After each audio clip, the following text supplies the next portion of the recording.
ang panalangin po ay hindi lamang pagbigkas natin ng mga salita. Ang panalangin ay hindi lamang pagsalita ng mga hinihingi natin sa ating Panginoon. Prayer is a state of the heart. Ano po ibig sabihin ng prayer is a state of the heart? You know what? Prayer is more than just uttering words. Prayer is not, it is more than just you asking things from God. Dapat po ang prayer is our thanksgiving to God.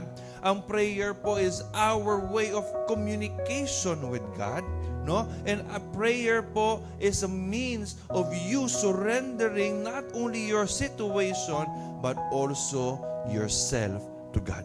Ang taong mataimtim na nanalangin at totoong nananalangin sa Diyos ay ang mga totoong nababago ng Diyos. I believe that kung ang tunay na problema ay maayos, the situation will follow. Our situation is just the symptom of the real problem.